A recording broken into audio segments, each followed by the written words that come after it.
Jumping in to make that freshly sunset winter landscape, just grabbing a really big brush, getting a little bit of some really dark blue, something like a navy blue, and just adding a little bit right at the top of that painting, just a little bit of water mixed in just to help that paint be nice and smooth, and then immediately grabbing a little bit of white paint to make a little bit of a lighter blue, and just softly blending between that darker navy and that lighter blue that we made by just mixing in a little bit of white paint with that same big brush, not even cleaning it out, just wiping off any extra, grabbing a little bit of white, mixing it in with whatever's already there to get it lighter, and then blending it on. Next, jumping into a little bit of purple, just taking that purple, going straight to the bottom of that lighter blue, and then once again softly blending it up, letting it get nice and streaky to have that wonderful hazy look to the sky.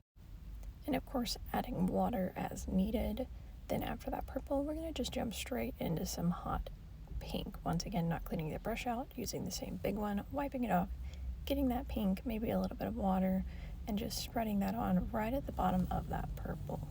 And just like before, blending it softly upwards into the colors that are already there, letting it streak and be a little more purple sometimes, a little bit more blue other times.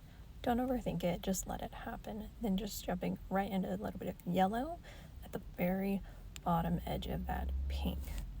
This yellow we won't blend up as far because it will take away all of that pink and turn it orange, so just a little bit of a blend, and we don't want that yellow going past that pink either. A little bit of orange is okay, well, the pink will still look pink even when it's a little bit of an orange tint to it.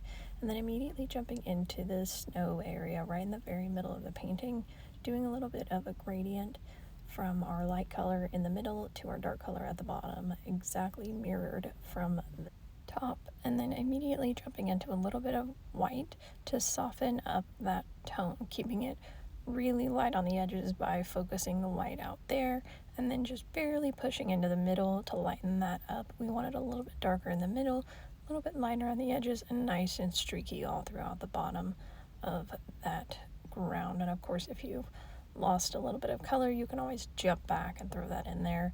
It'll go right on top of this really light white, so we can sprinkle that in as needed, and then just again pushing that white paint in on the edges. And this paint in the middle is all still wet, so we're picking that up and using that to make these lighter tones, which means if yours is already dry and it's not working that way, just grab that tone, mix it with white, and make that really light color, and then go in there and just kind of place that where it needs to be. Jumping over to a small brush, dark green and black paint mixed together. This is going to be some pine trees. Pine trees are all the same basic layout. They're just skinny at the top and wide at the bottom, and they all are the same triangle shape without bottoms, and then overall keeping it more narrow at the top and wide at the base, but of course varying the lengths of the triangle shapes through the middle, even adding little tiny dots or dabs or dashes for extra branches that are not just perfectly streamlined down the sides of that tree. So just taking a little brush, dark green and black, mixing it up, doing teeny tiny triangles at the top, being very gentle with the pressure here to get those nice fine lines, and being sure to be generous with the water while mixing it up with that paint in order to get a nice smooth flow of paint off of that paint brush. Doing several pine trees here, all of them the exact same, just skinny at the top, wide at the bottom, all of them being that same triangle shape without bottoms, and of course varying the lengths of the branches periodically so that it doesn't turn into one giant triangle instead of being a tree. You can always push out a couple extra little tree branch tips following the triangle shape down just to give it a little extra fluff if needed. Adding extra little dabs, dots, or dashes just outside of that triangle shape on the tips of those branches to really fluff them out, or even through the middle of the triangle shape to give a little extra texture to the tree where the branches are coming more directly at you. And just being very gentle while fluffing out at the very bottom of that tree. And this does not need to be perfect. There's still a whole bunch of snow that's going to fall on top of this tree later on. We can make adjustments when we bring that in. Maybe adding a little bit of that fluff for the bottom of the tree, but this will also have snow up against it, so don't focus too much on the very bottom of the tree. Sticking with a small rounded brush shape for the next set of trees, these are going to be a dark brown and black mixed together, similar to the dark green and black, very dark, almost looks black, but there is some brown in there. And these trees are all going to be the letter Y. The basic overall shape of the tree is a big letter Y, and then all of the teeny tiny branches just come out in more Y shapes. So it's a big Y, and then a bunch of little Y's throughout that, getting a little bit smaller and skinnier towards the tips of each of those branches, and a little bit wider where they meet the tree and wider towards the base as well. Most of these branches are going to have a little bit of snowfall on them. We won't cover them up entirely, but for the most part they'll all have some snow. So a little bit of errors here and there can be very well hidden with a little bit of snow thrown right on top. The trunk of these will not be receiving any snow on them. They will at the base, but not through the middle part of the trunk up to where it leads to the branches. So it's okay to take a little more time to focus in and really make sure those are at absolutely what we want them to be.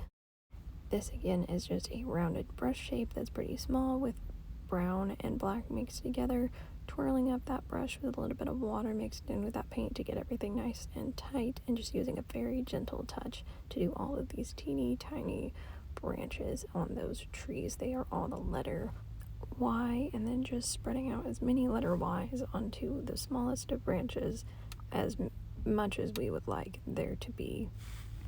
And then of course focusing in on the trunks to make sure they look good, not so much the base of it, but just the middle trunk part of the tree, getting that to a very happy place.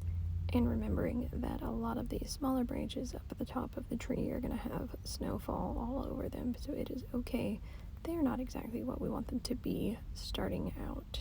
Just making sure not to fall in love with anything right away, as there will be some changes to come once that snowfall hits this painting. Just adding in branches until that tree is in your happy place.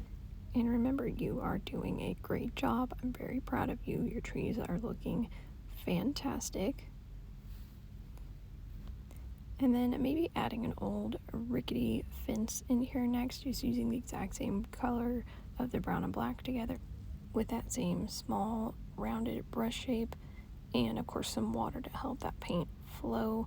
Just making tiny little fence posts starting on the horizon line, going a little bit of a small line up and down, and then going a little lower, spreading it out a little bit and getting a little bit longer. And so just a little bit longer and a little bit lower each time, because the fence is coming towards us. It's going to be a little bit taller as it's closer to us. And then maybe adding some little rickety fence pieces. This is an old fence. It's been through quite a lot, and it's also going to have snow covering it all over the place. So don't try too hard to make this perfect. Using a sideways line to connect those fence posts just below the top of it, not quite at the very top, maybe hanging a little fence piece off, maybe skipping one and it's just completely missing, but just adding a few little side pieces, and then using a rounded brush and some plain white paint. It's time to start adding snowfall all over the place. So getting that paint a little bit thicker by not mixing in water, and just pushing in little snowbanks anywhere that snow might have fallen and blown up against. And then gently spreading that paint a little bit thinner anywhere we want some of that color to stick through. So just kind of varying it between thicker paint for fresh snowfall, and then thinner paint where maybe it's blown around a little bit, or maybe where it's reflecting the colors around it back to it. But once again, just getting a little thicker at maybe the bottoms of the trees, or maybe putting a little thick piece here or there underneath some of those fence posts, and then pushing a nice thin streaky coating throughout the ground. If it's not quite working to smooth this out into a thinner coating, try cleaning the paint out of that brush and then grabbing water and drying it most of the way off to where it's just slightly damp, and then using just a barely wet paintbrush to kind of smooth out or thin out where that paint needs to be a little bit less thick and more transparent, like on the ground or somewhere that you want a little bit more of a shadow effect or even a reflection of the colors.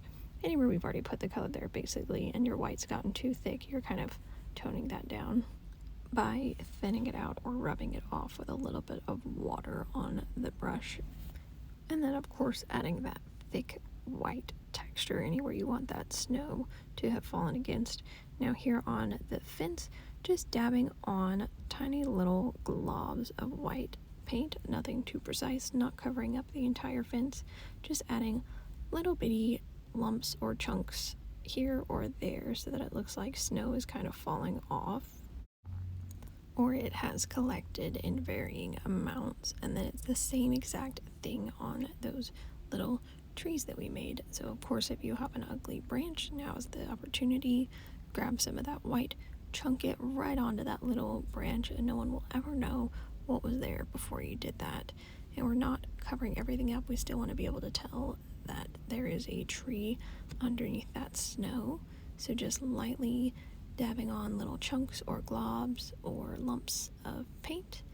And then even on these pines, not covering everything up, just doing little tiny taps for where the tips of those branches might be. So like right on the tips of the triangle parts, and then extra little random dabs through the middle where those branches are coming more directly at us. None of these little snow globs need to look the same. It's snow that's just bunched up everywhere, so it can be a little thicker sometimes, a little thinner other times. It can be more of like a line that's streaking or like a little ball that's chunked up. The amount of paint can be thicker sometimes and thinner other times, and just lightly tapping it, maybe covering up some of the tips of the tree branches, maybe showing off the ones that look really good, but it's just like little dabs all over the place to make that snow look like it is just fallen and really collected wonderfully on those trees there. And then keeping in mind, if you do too much snow and the whole tree is white but you want color back in it, just let that white paint dry before jumping back to the green and black mixture, or you run the risk of the tree turning gray from the combination of the wet paints. The sun has set and night is settling in, so we can take our white paint and tap in just a few little stars in the sky, keeping them pretty high up as it's only the ones in the blue area that we're going to be able to see while the sun is still in the sky but low. And that's it. You have yourself a beautiful winter sunset painting. This is so good. You did great. Don't forget to subscribe for more, and thank you for stopping by.